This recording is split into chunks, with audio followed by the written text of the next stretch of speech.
the people of Ukraine on all sides, people of the Russian-speaking areas, just to save them. A secession in place. That was as if we are far from the place, but we want to promote a peaceful solution. So, but can you imagine that the former commander of the Aceh Liberation Army, fighting against us for 25 years more, now he joined my party. He's in my political party. And he's now governor of Aceh, and I'm president of Indonesia. This shows that former enemies can come together. And I think this is the lesson of Nelson Mandela. I negotiate. Better to talk than to kill each other. This is my position. Always talk, always negotiate. So I would ask President Prabowo of Indonesia. Indonesia has always walked a fine line, has always, as you mentioned in your speech, been a non-aligned state. But as the world becomes more and more complicated, can Asian countries, ASEAN countries stay non-aligned, or this is more and more not an option or a very, very narrow option as we go forward? Thank you. I think, in my opinion, it's not easy, but it's a line that we are determined to maintain. As I said, we respect all the great powers, we respect our neighbors, and we really believe that the only way for prosperity is collaboration, cooperation, and peaceful coexistence. And this is what we try to achieve. So we want to maintain good relations, and we try to convince all parties that the only way forward in this planet is getting smaller. We cannot afford rivalry that is going nowhere. That can only, especially if it goes into confrontation. So no, I'm convinced that we have to maintain this path of non-alignment. Mr. President, you were shaking your head when we were exchanging this question. What are your thoughts on, bringing adversaries to the table? Does it require is defeat a prerequisite for dialogue, or we can, bypass this phase and go to dialogue? And there are so many crises in the world that cannot afford a victorious and. Well, I have to say here that Nelson Mandela is one of my greatest icons, my greatest hero. I think it's an inspiration. He was put in prison for many years. He was sentenced to death, threatened to be sentenced to death, accused of many things. And his famous statement was that he was willing to give his life for the principle of freedom.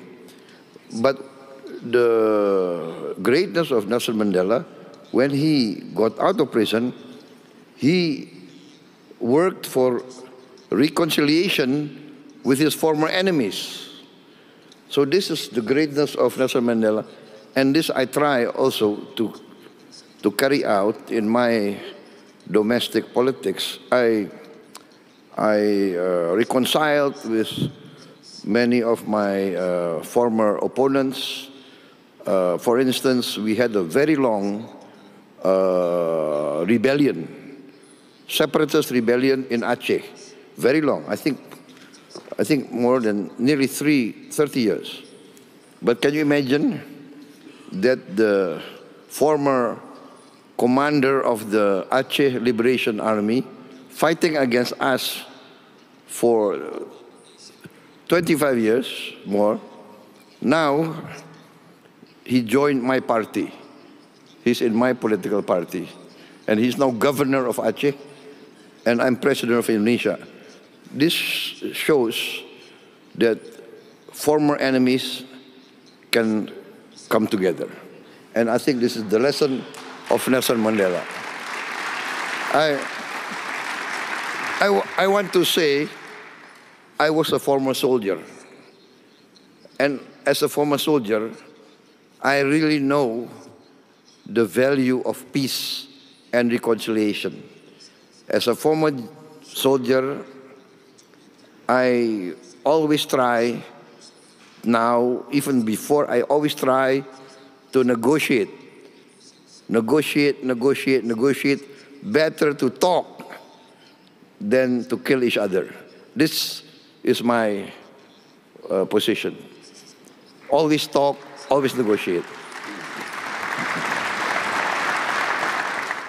Thank you, Mr. President. I would later go back to some aspects of your answer, mainly about the nuclear aspect of what's happening. But I'd like to go back to the other participants.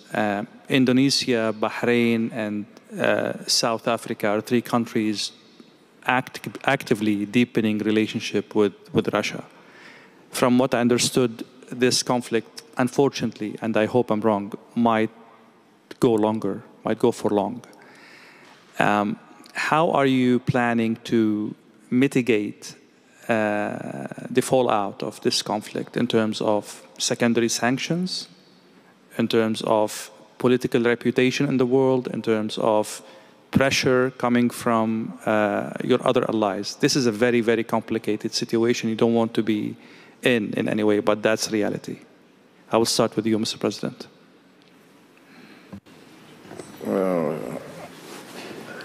I really don't understand, actually, your question. What secondary sanctions? I'll make it simple. Yeah,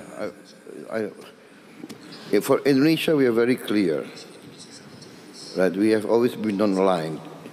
In the Ukrainian situation, I think 2 years ago, we proposed immediate ceasefire in place. And I think at that time, the reaction from the Russian side was quite open, was quite positive, in fact. But the reaction from the Western governments, I have to be fair, not all Western governments, but many Western media virulently attacked my proposal. They said that I was proposing the peace of the cemetery. That was what many of these Western journalists accused me of. So we would always propose a peaceful solution.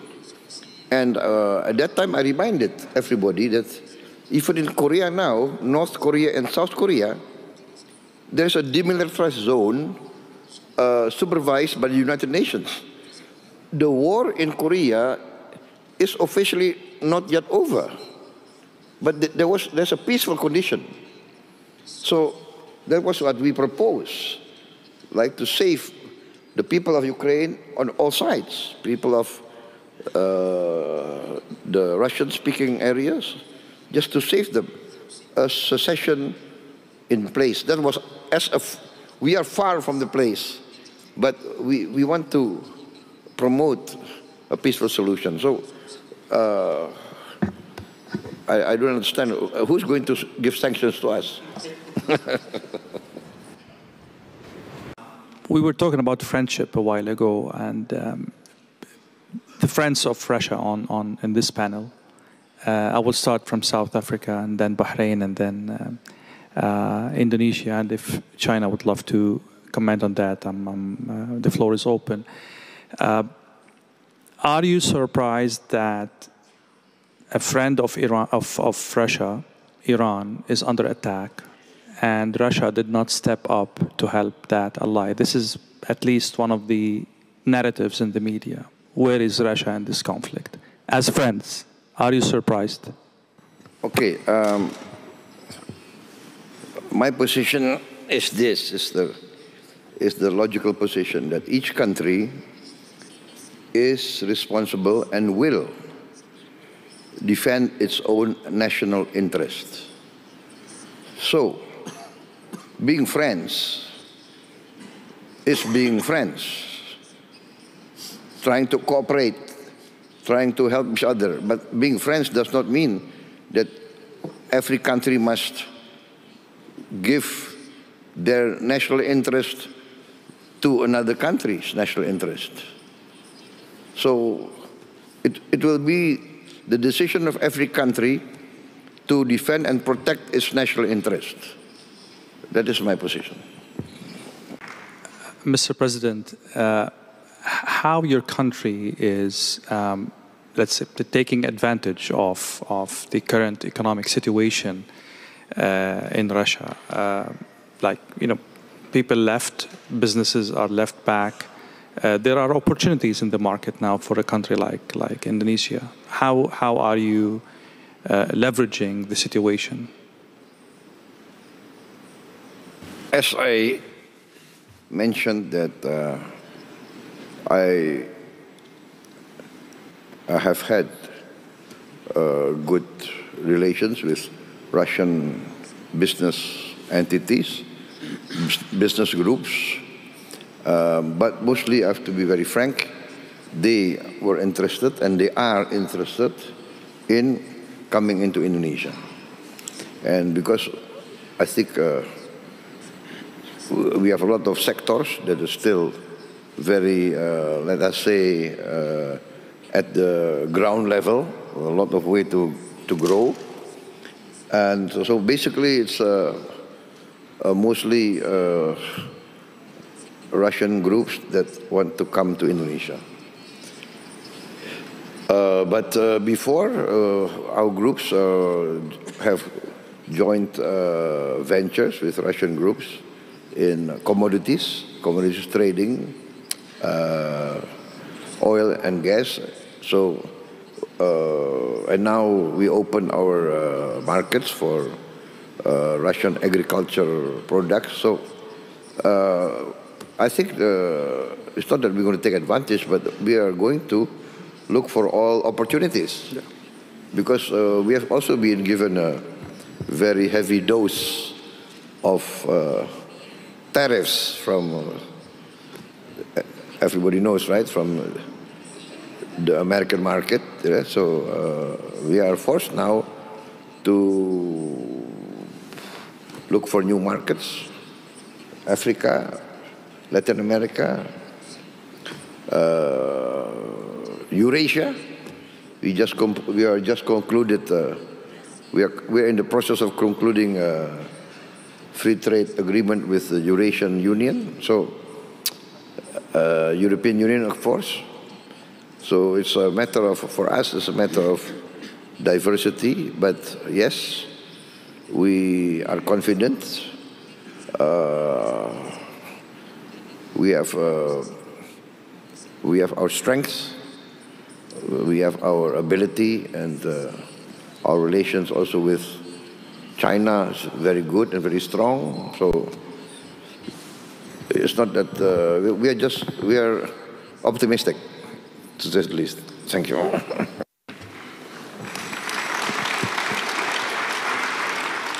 I will keep like 1 minute round for each participant. If there is anything I failed to ask or something that you have in mind to go, I'll move to you, Mr. President. I'd just like to thank President Putin and the organizers of this forum for this great opportunity. I think we've learned a lot from each other. Thank you very much.